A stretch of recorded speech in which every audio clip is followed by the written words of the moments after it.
Muitas pessoas acreditam que os antigos astronautas de outro planeta visitaram a Terra há 445 mil anos em busca de ouro. As 14 tábuas do Senhor Enki, um dos deuses dos antigos Anunnaki, são embelezadas com o conhecimento sobre a história dos Anunnaki. A gênese da vida também está registrada nas 14 tábuas de Lord Enki. Também está registrado nas tabuinhas de Lord Enki como a civilização evoluiu na Terra. Quando esses antigos visitantes espaciais pousaram em um dos oceanos da Terra, eles construíram Eridu, lá no longe. De acordo com o historiador e pesquisador Zecharia Sitchin, os Anunnaki estabeleceram bases operacionais na Terra, na Lua e até em Marte como parte de uma missão completa que começou como uma jornada exploratória. Quando os Anunnaki ficaram sem mão de obra, eles empregaram engenharia genética para produzir os primeiros humanos, Homo sapiens, humanos. Edifiquemos o homem à nossa semelhança, à nossa imagem, e reine sobre os peixes do mar, disse Deus. 1h26. Gênesis. Há muita dúvida quando se trata dos Anunnaki, e muitas pessoas contestam a afirmação de que os antigos astronautas conhecidos como Anunnaki visitaram a Terra milhares de anos atrás, antes da história escrita. De acordo com vários estudiosos e teólogos, a narrativa bíblica da criação de Adão e Eva, o Jardim do Éden, o Grande Dilúvio e a Torre de Babel estão documentados em textos antigos que foram escritos há milhares de anos na antiga Suméria pelos antigos sumérios. Os sumérios pré-históricos obtiveram sua compreensão do passado distante dos ensinamentos escritos dos Anunnaki, segundo eles. A primeira tábua do Senhor Enki. O relato da guerra nuclear é contado na primeira das 14 tábuas do Senhor Enki. O capítulo 1.1 da primeira tábua do Lord Enki descreve o que parece ser uma batalha atômica entre os Anunnaki na Terra. O vento é retratado como uma tempestade radioativa que mata os deuses, a humanidade e tudo mais em seu caminho. Vale a pena notar que o tablet afirma que esta é a pior catástrofe desde o dilúvio, grande inundação. O planeta natal dos Anunnaki, Nibiru, é mencionado no segundo capítulo da primeira tabuinha.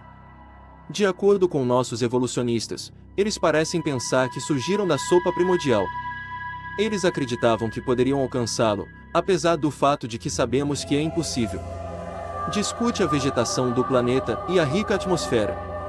Os ciclos do planeta, incluindo suas estações quentes e frias, também são abordados.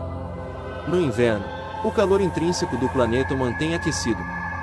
Conflitos eclodiram, levando à implantação do que hoje é conhecido como bombas atômicas. Apagou-os da existência. O mundo estava então em paz, e a realeza foi estabelecida, um governo mundial. Capítulo 1.3. A tabuleta do Senhor Enki descreve o sistema real de Nibiru.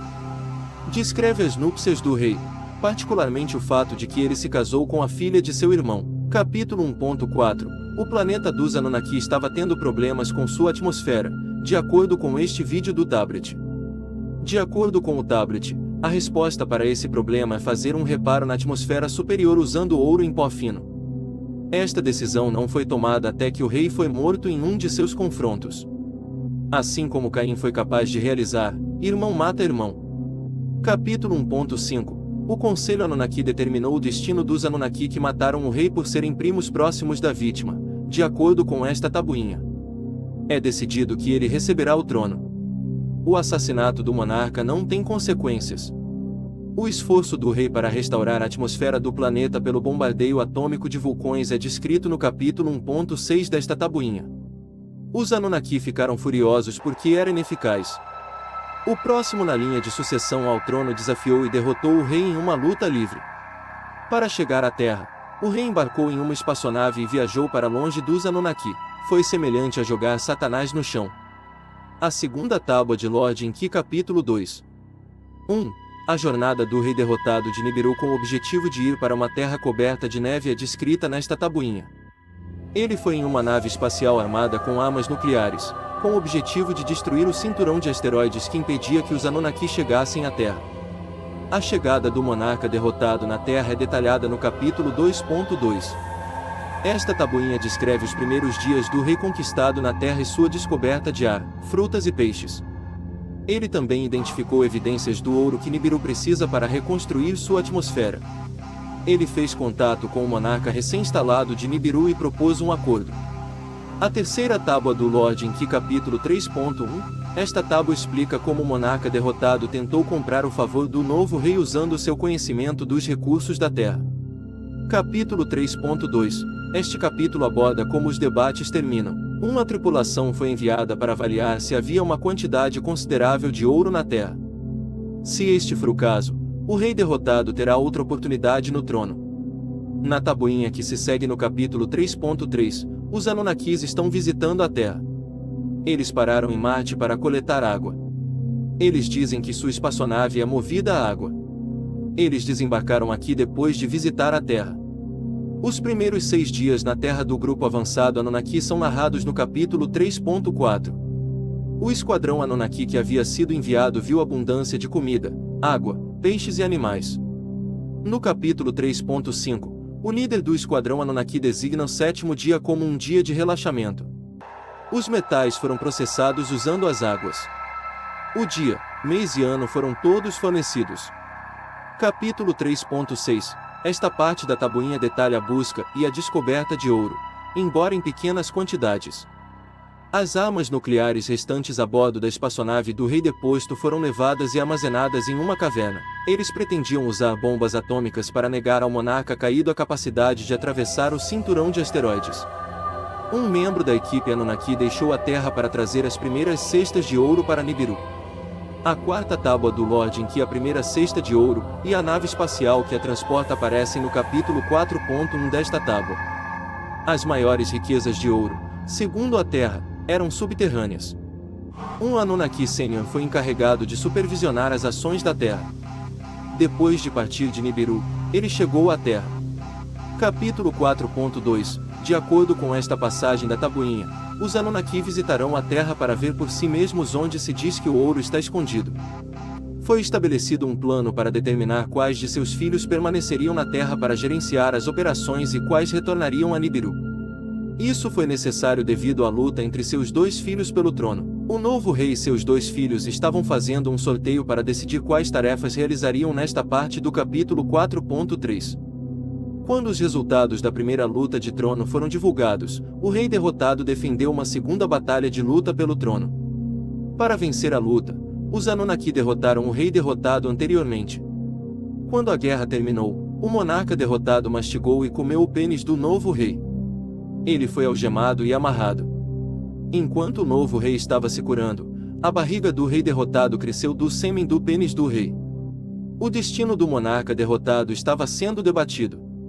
O filho do monarca triunfante planejava assassiná-lo. É determinado que o monarca derrotado, que deveria morrer depois de engolir o pênis do novo rei, seria incluído no capítulo 4.4 da tabuinha. Foi decidido que ele seria banido para Marte até que morresse. O novo monarca fez planos para retornar a Nibiru com todos os tesouros da Terra. A proposta incluía estabelecer estações de retransmissão em Marte e talvez na Lua. Eden recebeu um novo nome. O capítulo 4.5 descreve a construção em Nibiru de equipamentos de terraplenagem, naves espaciais e foguetes específicos para uso na Terra. A atmosfera da Terra e as durações de ciclo mais curtas influenciaram os Anunnaki. Mais Anunnaki deixaram Nibiru para a Terra, acompanhados por inúmeras mulheres com talentos de cura. Eles pousaram em Marte para determinar se o rei derrotado havia morrido e para estabelecer uma estação de retransmissão. Os outros continuaram a caminho da Terra.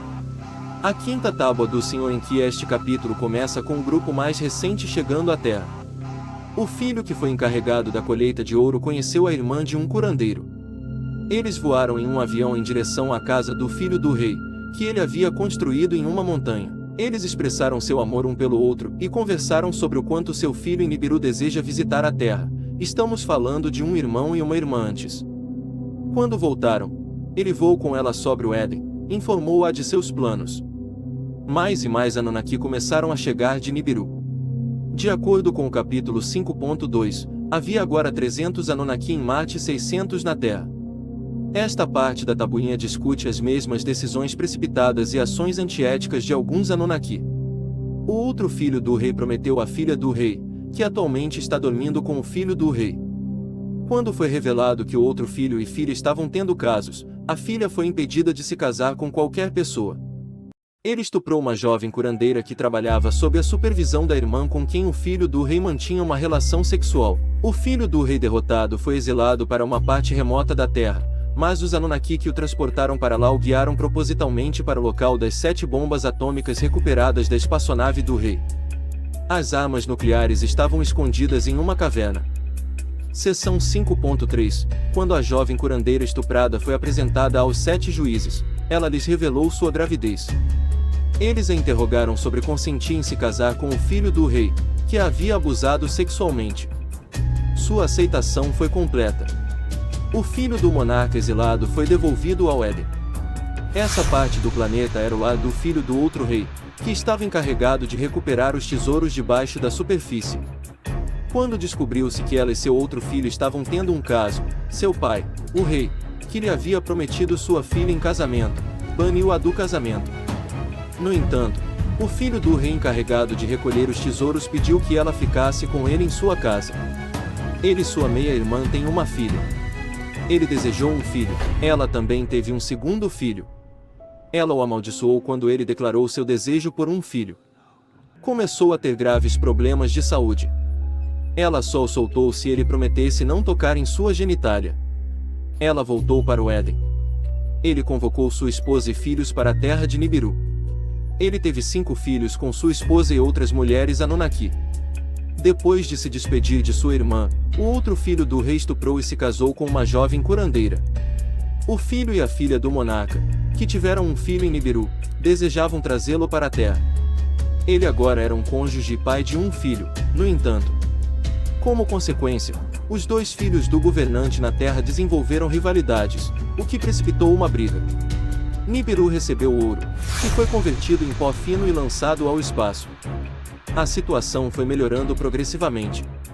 Havia agora 5 cidades Anunnaki na Terra.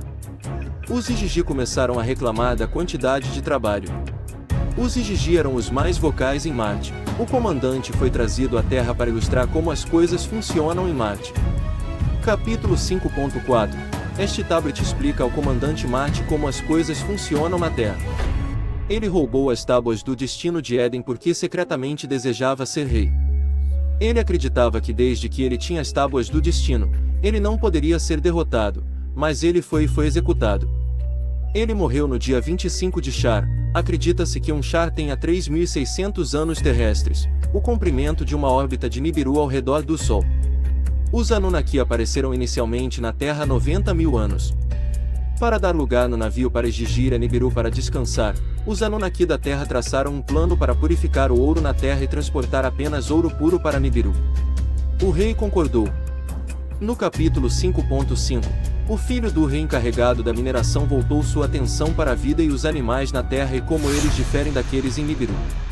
De acordo com o tablet, o animal na árvore alta usava as patas dianteiras como mãos. Mais animais podiam ser vistos movendo-se através da grama densa, hominídeos. Os Igigi se rebelaram nas minas. Os 2 filhos do monarca e outros elaboram um plano para devolver os renegados Anunnaki a Nibiru e substituí-los por novos recrutas Anunnaki. Eles também decidiram criar um Lulu, um trabalhador básico. Sexta tabuinha do Lorde, em que esta tabuinha cobre a história dos primeiros trabalhadores no capítulo 6.1. Foi muito debatido como estabelecer um trabalhador básico. Segundo um dos filhos do rei, o pai de todos os comércios, é a única criatura com capacidade de criar. O segundo filho do monarca disse que tal pessoa existe e que eles serviriam como aliados e não como escravos. Segundo o outro filho do monarca, é contra as regras do planeta. Ele disse que apenas visitar a Terra era uma violação das regras. Depois de muita consideração, o rei finalmente concordou em construir o escravo rudimentar. Muitas pessoas acreditam que os Anunnaki, ou seja, o filho do rei encarregado da mineração, foram os responsáveis pela criação de criaturas míticas como dragões, sereias e unicórnios. Capítulo 6.2. Disse nesta parte da tabuinha que eles uniram a frente e o verso de 2 criaturas separadas, extraindo pedaços de uma delas. Em outras palavras, eles estavam fazendo experiências com DNA. Antes que os debates pudessem começar, o filho desse rei havia violado as regras ao produzir um trabalhador básico a partir de DNA e animais. Eles receberam permissão da rainha para fundir seu DNA com o de animais terrestres de 2 pernas, hominoides, e implantá-lo no útero de uma criatura feminina da Terra de 2 pernas. Apesar de haver várias ideias, os resultados não foram bons. Muitas das criaturas produzidas tinham falhas. Depois de inúmeras tentativas inúteis, eles finalmente decidiram tentar engravidar uma senhora Anunnaki em vez de uma mulher da Terra de 2 pernas. A senhora Anunnaki que estava processando o DNA concordou em engravidar. Ela engravidou e teve um menino. Adão era seu nome de batismo. Então eles decidiram perguntar às jovens curandeiras nibiruanas Anunnaki sobre engravidar. 7 se ofereceram para ajudar. Capítulo 6.4 As 7 curandeiras Anunnaki foram criadas combinando a criatura feminina de 2 pernas da Terra, hominoide, com Adão. Os 7 produziram 7 descendentes do sexo masculino. Depois de perceberem que havia necessidade de mulheres Anunnaki, eles decidiram criar crianças do sexo feminino e deixá-las procriar por conta própria. Quando a esposa de um Anunnaki foi questionada, ela concordou em ter filhos. Apesar do nascimento incomum, a menina se saiu bem. Capítulo 6.5 7 novos filhotes foram criados para os 7 homens deste capítulo. Os 7 homens e mulheres foram presos em árvores, enquanto Adão e Eva foram transferidos para o Éden, a principal cidade Anunnaki. Sua janela de oportunidade de reprodução estava fechada. Não havia nenhum disponível. O filho do rei e a mulher que temperou o DNA receberam parte de seu DNA, que foi posteriormente implantado em Adão e Eva. O Éden foi então permitido a Adão e Eva explorarem à vontade. O filho do rei sobre o Éden observou as impressões de Adão e Eva nesta área da tábua no capítulo 6.6. Ele ficou furioso e convocou o filho do outro rei, uma criação, para dar uma explicação. O filho do outro rei se referiu aos trabalhadores de sua criação. Enquanto todos procuravam explicar o DNA perdido, o filho de Éden ficou ainda mais furioso. Ele havia antecipado a loucura. Um dos membros da criação disse que os Anunnaki não tiveram vida prolongada. O filho no comando do Éden disse a eles para retirarem seus animais de estimação. Adão e Eva optaram por não deixar o Éden porque comeram um fruto proibido. Eles foram exilados porque o líder do Éden estava louco, e os cientistas Anunnaki forneceram a eles o DNA para procriar. Eva não foi influenciada nem um pouco. Adão e Eva não tinham controle sobre nada. No capítulo 7.1, Adão e Eva foram isolados fora do Éden com a 7ª tábua do Senhor Enki. Tiveram inúmeros filhos. Na Terra, havia agora 3 gerações de Anunnaki. Os Hadas estavam envolvidos na mineração e na agricultura. O ouro estava jorrando. A temperatura da Terra estava subindo. A situação era terrível. A neve estava derretendo. As explosões vulcânicas sacudiram a Terra. Os Ijiji em Marte estavam reclamando de ventos fortes e tempestades de poeira. O cinturão de asteroides estava em turbulência. Brimstones estavam caindo do céu. Um asteroide maciço colidiu com a Lua. Eles ponderam abandonar a estação de retransmissão em Marte nesta parte do capítulo 7.2. Neste momento, 80 chars, ou 288 mil anos terrestres, haviam decorrido. Como o relé de Marte deveria ser removido, foi necessário um novo porto de espaçonave na Terra para que o ouro pudesse ser transportado diretamente para Nibiru. O rei veio à Terra para conferir o novo espaçoporto. A divisão entre os filhos do rei e seus descendentes é retomada no capítulo 7.4. Os trabalhadores selvagens, Adão e Eva, foram capturados fora da cidade do Éden e trazidos para a cidade. Eles foram alocados empregos e atribuições. Ovelhas e trigo ainda não haviam sido trazidos para a terra. O filho do rei que criou a humanidade tinha um novo plano, mas percebeu que a humanidade estava regredindo. No capítulo 7.5, o filho do rei, que criou Adão e Eva, os observou. Depois de observar muitas jovens Evas um dia, ele decidiu utilizar seu esperma para engravidá-las. Eles tiveram um filho. Neste momento, os Anunnaki estavam na Terra 90 Char, ou 331.200 anos. O filho do rei ficou muito feliz, gabando-se de ter criado homens inteligentes. Ele queria manter as coisas quietas. Ele instruiu seu vizir a trazer as 2 crianças para dentro de sua casa secretamente e fingir que foram encontradas em cestos de junco entre os juncos. O filho do rei e sua esposa cuidavam deles. Eles foram habilmente retratados como descendentes de Adão e Eva, em vez de filhos do próprio filho do rei. Ele deu a ordem de enviar grãos e ovelhas para a terra para que as pessoas pudessem coletar grãos e manusear as ovelhas. Depois que a prole masculina e feminina deram à luz 2 filhos, Caim e Abel, o monarca nibiruano pediu que o homem da terra fizesse uma visita a Nibiru. As 8 tábuas de Lord Enki capítulo 8.1. A espaçonave veio para pegar o homem na 8ª das 14 tábuas de Lord Enki. O outro filho do rei foi enviado para acompanhar o homem. O filho do rei enganou o cara dizendo-lhe para não comer ou beber nada pelo resto da vida porque era veneno e o mataria. Eles deixaram a espaçonave e chegaram a Nibiru. O rei viu seus netos e um estranho pela primeira vez. Ao terráqueo foi oferecida a opção de comer o pão longa-vida e beber o elixir em Nibiru. Ele não bebeu nem comeu nada. O rei ficou ofendido e perguntou-lhe: por que você não aceitou nada? Ele antecipou sua própria morte. Um tablet dado ao monarca por um dos netos do rei a pedido do rei foi entregue ao monarca. Quando o rei leu o rolo, ele sabia que o humano era descendente de seu filho. O destino do terráqueo é viver e morrer na terra, e o filho do rei desejou que ele voltasse. A verdadeira oposição do filho do rei a comer e beber a ceia de longa duração resultou de suas preocupações sobre quaisquer problemas em perspectiva sobre a realeza, já que ele era filho do pai. O terráqueo e um dos 2 netos voltaram ao planeta.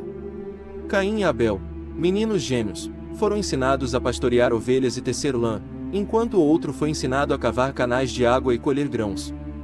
No primeiro festival da colheita, os 2 terráqueos gêmeos deram seus presentes aos 2 filhos do monarca. Houve uma festa. Caim depois resmungou que um dos filhos do rei não o havia elogiado por seus esforços. Como consequência, Caim e Abel lutam, e Abel é morto. Esta parte da tabuinha conta o que aconteceu depois que Abel foi morto. Caim foi exilado. Capítulo 8.5. A instrução fornecida à descendência humana do filho do rei é detalhada nesta tabuinha. Houve também alusões ao ensino de outros jovens. A adoração dos Anunnaki começou. Isso aconteceu 98 Shar, ou 352.800 anos depois que os Anunnaki chegaram inicialmente à Terra. No 104º Shar, ou 374.400 anos terrestres, a linhagem real na Terra ainda estava tendo filhos com suas meias-irmãs. Capítulo 8.6. A morte do primeiro homem humano produzido por Eva a pedido do filho do rei é descrita nesta parte da tabuinha. Adão é o nome dado ao homem humano que é o pai de Caim e Abel. Ele morreu com a idade de 54.000 anos terrestres, tendo nascido no 93º Shar, 334.800, e morrendo no 108º Shar, 388.800. Durante este tempo, os Anunnaki e os terráqueos se casariam.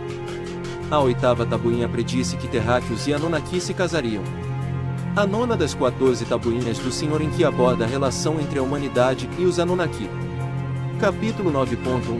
Neste momento, os humanos da Terra e os Anunnaki se casariam. Houve problemas causados pelo calor do Sol na Terra e em Marte. Um dos filhos do rei aspirava a se casar com uma mulher terrena. Houve um contra-argumento. O conceito de que os membros da linhagem real costumam se casar com meias-irmãs foi debatido. A dificuldade com o casamento é a linhagem real.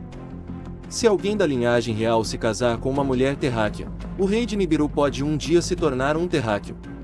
A descendência masculina do filho do rei não será mais considerada um príncipe se ele se casar com um terráqueo, decretou o monarca. O comandante da terra, filho do monarca, também disse que ele e sua nova noiva não teriam permissão para ficar no Éden. A descendência masculina do rei se casa com uma mulher da terra. Os casamentos foram acompanhados por 200 Gigi de Marte. Os 200 Gigi de Marte decidiram raptar mulheres da Terra para serem suas esposas, mas os oficiais do Éden ignoravam isso. Eles realizaram essa performance após o casamento. O comandante da Terra, que sempre foi hostil ao crescimento humano, ficou desapontado por eles não terem completado seu primeiro objetivo. Uma missão sagrada estava se transformando em uma missão maligna. A humanidade estava prestes a dominar o mundo. A descendência masculina do filho do rei, que havia acabado de se casar, foi efetivamente deportada para outro continente. Ele convidou os Igigi que se casaram com terráqueos para lá. O filho do rei que criou a humanidade muitas vezes viajava para o novo planeta, observando e atraindo a mulher. História bíblica de Davi e Batseba. A gravidez e o parto de Bateba são descritos no capítulo 9.3. O primeiro humano do mundo com um físico branco, cabelos loiros e olhos azuis, nascido 396 mil anos após a chegada dos Anunnaki, ou o 110º Char. Houve fomes e pragas na Terra. O comandante da Terra detestava a humanidade e achava que a missão da Terra havia falhado. Os gritos dos terráqueos ficaram mais altos. Por ser tão alto, o comandante da Terra não conseguia dormir. Um dos Anunnaki queria ensinar a espécie humana a se curar. De acordo com o chefe da Terra Anunnaki, eles se recusaram. A água não estaria disponível onde as pessoas viviam. Não havia vegetação fresca. O comandante da Terra proibiu qualquer ensinamento ou ajuda ao povo. Ele deseja que os habitantes da Terra pereçam. Para um Char, as pessoas da Terra subsistiam de grama, 3.600 anos. Isso continuou por cerca de 5 Chars. O Sol é salpicado de listras pretas. Os planetas migrarão durante a próxima aproximação solar de Nibiru, de acordo com os sábios de Nibiru. No capítulo 9.4, os sábios de Nibiru alertaram a Terra que as geleiras estavam derretendo e que perderiam o equilíbrio. Uma onda maciça gerada pelo deslocamento das geleiras inundará a Terra. O planeta será colonizado. O monarca de Nibiru declarou que a Terra e Marte deveriam ser evacuados. O rei enviou um grande gênio à Terra para entregar uma mensagem. Ele acrescentou que depois de deixar a Terra, os Anunnaki tiveram dificuldade em se adaptar aos ciclos mais longos de Nibiru desde que se acostumaram a eles. Eles morreram mais rapidamente. Mesmo que um dos filhos do rei estivesse ciente disso, o filho do segundo rei, que estava no comando da Terra, ficou indignado. Ele estava incomodado com o fato de que tanto os terráqueos quanto eles estavam se tornando terráqueos. Ele teve a sensação de que eles estavam sendo mantidos reféns na Terra e que seus governantes os haviam transformado em escravos. O gênio disse que eles foram instruídos a permanecer na Terra. Eles deveriam embarcar em naves espaciais para esperar a calamidade. Os outros Anunnaki tiveram a escolha de fugir ou permanecer e experimentar a calamidade. Os Anunnaki que se casam com mulheres da Terra devem escolher entre deixar ou abandonar suas esposas. A grande inundação, de acordo com esta tabuinha, foi um fenômeno natural. Na Bíblia, Deus jurou salvar a humanidade de outro dilúvio mundial. Os Anunnaki foram reunidos e instruídos sobre a tragédia que se aproximava, bem como suas alternativas. Cada um escolhe se quer ou não ficar. No capítulo 9.5 desta tabuinha, disse que os Anunnaki fizeram suas escolhas. Eles então se perguntaram o que aconteceria com a humanidade. Eles perecerão, disse o comandante da Terra.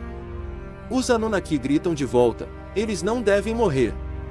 O comandante da Terra repreendeu seu irmão, que os havia criado em primeiro lugar contra sua vontade, esgueirando-se por trás dele e adulterando sua própria criação. O comandante da Terra forçou cada Anunnaki a assinar um juramento. A fase de planejamento recebeu atribuições. Havia espaçonaves designadas.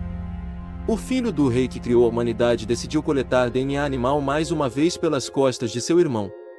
Os terremotos tornam-se mais poderosos. A 10ª tábua, a ajuda de Noé, capítulo 10.1, esta tábua lembra um sonho que o filho do rei, que criou a humanidade, teve, no qual foi aconselhado a avisar Noé da aproximação do dilúvio. Noé precisava construir um barco forte e confiável para salvar sua família do dilúvio que se aproximava. No capítulo 10.2, Noé enganou as pessoas para ajudá-lo a construir um barco robusto. No 6º dia, o navegador enviou um pacote contendo DNA animal. No ano do grande dilúvio, havia 120 Chars, 432 mil anos. Noa tinha 10 Char, 36 mil anos, de idade. A chuva foi causada pela combinação de ondas e chuva. Supõe-se que as ondas tenham surgido do derretimento da calota polar sul. Ele derramou severamente por muitos dias. Tudo isso foi causado pela proximidade de Nibiru com a Terra durante sua órbita. O capítulo 10.3 da tabuinha descreve o grande dilúvio e a posição do barco de Noé em uma montanha perto de Arara. Os Anunnaki retornam à Terra. O comandante da Terra encontrou Noé e estava pronto para matá-lo por sua traição. A plataforma de pouso da espaçonave foi a única coisa que permaneceu de pé depois que suas aldeias foram totalmente enterradas. Quando os Anunnaki retornam à Terra no capítulo 10.4, eles a encontram completamente destruída. A atmosfera de Marte desapareceu e a água secou. Os Anunnaki elaboraram uma estratégia e atribuíram responsabilidades para reconstruir a Terra. Capítulo 10.5. Este capítulo começa nos dizendo que Nibiru foi prejudicado como consequência das forças gravitacionais de Marte e da Terra. A atmosfera de Nibiru também foi prejudicada. Nibiru precisa de mais ouro da Terra. Os humanos disseram ao monarca que não mais ouro poderia ser recuperado. As minas não estão mais em operação. Pepitas de ouro, por outro lado, foram encontradas no chão por um Anunnaki espiando através do oceano. Alguns dos discípulos de Caim haviam sobrevivido, ele soube. A construção e o planejamento de plataformas de pouso adicionais ainda estavam em andamento. Capítulo 10.6. Duas montanhas foram necessárias como pista de pouso para naves espaciais neste capítulo. Não havia local ideal. As pirâmides atuam como as montanhas do espaçoporto. Capítulo 10.7. Os Anunnaki são descritos como egoístas e ansiosos por posição e poder nesta última parte da tabuinha. Eles dividiram a Terra entre si. A 11ª tábua capítulo 11.1. Pelo próximo Char, 3.600 anos, a paz foi mantida. Não durou muito, no entanto. Um dos filhos do rei deu à luz 2 meninos. O primeiro foi criado perto do espaçoporto, enquanto o segundo foi criado no interior com seu pai. Perto do espaçoporto, o filho ficou ciumento e avarento. Ele esperava que seu pai deixasse as posses de seu pai para o filho próximo. Então, para que o irmão herdasse a terra, ele e sua esposa organizaram o assassinato do irmão. Quando seu irmão exagerou durante uma celebração, ele foi colocado em um caixão e jogado no rio. Ele só foi encontrado depois que morreu. A mulher enlutada jurou vingança e engravidou usando o esperma de seu falecido marido. Ela tinha um filho para exigir sua vingança. Filho cresceu e foi educado. Ele recrutou um grande exército. Um dardo envenenado foi atirado em seu filho naquele dia. Nesta parte da tabuinha, o filho da irmã do pai morto derrotou o tio. Ele havia chegado à terra de sua nave. Seus testículos foram esmagados e ele ficou cego como resultado. O conselho concedeu-lhe a vida. O comandante da Terra observou que esta foi a primeira vez que um humano criou um exército. Ele avaliou sua situação, que incluía ter espaçoportos em lugares e territórios sobre os quais não tinha influência. Ele convocou seus 3 filhos e construiu um espaçoporto que os outros Anunnaki não conhecem. Um novo interesse amoroso chegou à cidade. Os candidatos desta vez eram os filhos dos respectivos monarcas um do outro. Com exceção de um, todos acreditavam que traria paz. Capítulo 11.4. Esta seção explicou algumas das ambiguidades da parte anterior. A noiva viajou para o submundo em busca do corpo do noivo. A vida após a morte era onde os falecidos eram enterrados nos tempos antigos. Os 2 mensageiros a ressuscitaram e levaram o corpo do noivo para fora do submundo. Apesar do pai do noivo não ter matado seu filho, a noiva ansiava por vingança e o executou. A noiva começou uma luta para retaliar contra ela. O pai do noivo finalmente ficou preso dentro de uma câmara de pirâmide. Ele teria morrido no buraco que cavara para si mesmo se nada fosse feito. Seu pai fez um acordo com ele no qual ele concordou em ser exilado e renunciar à sua ascendência real. Isso parecia injusto, dado que os Anunnaki haviam feito. O comandante da Terra, por outro lado, ganhou a vantagem por meio de manipulação política. Ele deveria ter se tornado o próximo rei como o irmão mais velho, mas devido a essa ocorrência, a linhagem real quase garantiu que a dinastia de seu irmão nunca ocuparia o trono. Capítulo 11.5. Este capítulo trata do resgate do pai da tumba da câmara e da destruição das pedras, vigas e farol da pirâmide. Além disso, o comandante da Terra realocou terras. Isso o estimulou a fazer outra pergunta a seu pai, o rei. Havia mais humanos na Terra do que Anunnaki. Como os Anunnaki convencerão a humanidade a obedecê-los e servi-los? O monarca fez a escolha de retornar à Terra. No capítulo 11.6, o farol da nave espacial foi realocado. A noiva ansiava pela terra que ela teria conseguido mesmo depois que o casamento terminasse. Ela não conseguiu nada. Isso o estimulou a fazer outra pergunta a seu pai, o rei. Havia mais humanos na Terra do que Anunnaki. Como os Anunnaki convenceram a humanidade a obedecê-los e servi-los? O monarca fez a escolha de retornar à Terra. A 12ª tentativa no capítulo 12.1, o monarca fez a escolha de visitar a Terra. Apesar do fato de que o dilúvio aconteceu 2 chás anteriormente, a reconstrução começou novamente, 7.200 anos. Ele levantou o raio que penetra tudo, levantou o olho que examinou os campos. Uma coisa muito inusitada foi dita aqui. Isso me lembra o olho que tudo vê da pirâmide. Comparável a uma nota de $1, a seção mais interessante está no capítulo 12.2. Todos desfrutaram de um banquete espetacular quando o rei chegou. O rei e sua esposa então dormiram fora por muitos dias e noites. No 6º dia, o rei chamou os 2 rapazes e a menina. Eles detalharam o layout da nova descoberta de ouro, bem como a plataforma de lançamento, para ele. O enviado que ele os enviou antes do dilúvio tornou-se o assunto de sua conversa. O indivíduo que veio a bordo de uma nave espacial e contou como o dilúvio mudou seu ciclo de vida na Terra. Se eles voltassem para Nibiru, eles morreriam. O mensageiro idêntico então veio a um dos rapazes em um sonho. O rei exigiu que nenhum mensageiro fosse enviado. Todos estão perplexos. Capítulo 12.3. Muitas mudanças foram feitas após a visita do rei. Uma nova abordagem para lidar com os terráqueos, bem como algum rearranjo da terra. Eles deveriam coabitar com os Anunnaki nas cidades. Eles também receberam sua própria cidade, com um rei nomeado pelo comandante da terra. Um sistema de pontos foi concebido e alocado para realeza e poder. Porque ela ainda estava com fome de vingança, a noiva procurou sua própria propriedade. Ela planejou uma estratégia e mirou o avô de seu noivo morto, o filho do rei. Ele estava encarregado de algo chamado mês. Ela planejou um plano para privá-lo deles. Ela chegou à casa dele vestida casualmente e o cortejou com música e vinho. Até agora, ele tinha caído no ardil. A noiva foi capturada, mas ela estava perdendo os mês. O comandante da terra parecia ter renunciado ao comando de seu irmão. O filho do irmão, que havia voltado do exílio, ficou furioso. Ele ansiava por sua própria cidade sagrada. O tio do comandante da terra o rejeitou. Ele aproveitou a situação e reuniu vários Igigi para ajudá-lo. Eles então começaram a construir a Torre de Babel. O exército do comandante da terra o demoliu à noite e dispersou o povo. Ele então deu a cada território seu próprio idioma e alfabeto. Os monarcas da cidade subiram e desceram. A noiva, que agora supervisionava os mês, era tema de canções populares. Capítulo 12.5. O filho banido do rei recebeu terras que pertenciam a seu irmão. Eles estavam discutindo por 650 anos terrestres. O irmão mais novo foi finalmente forçado a partir pelo filho do rei, seu pai. Partiu para uma nação desconhecida. Vale a pena notar que Ra é agora o nome do filho exilado do filho do rei que criou a humanidade. Ra foi referido no Egito como o Deus Sol.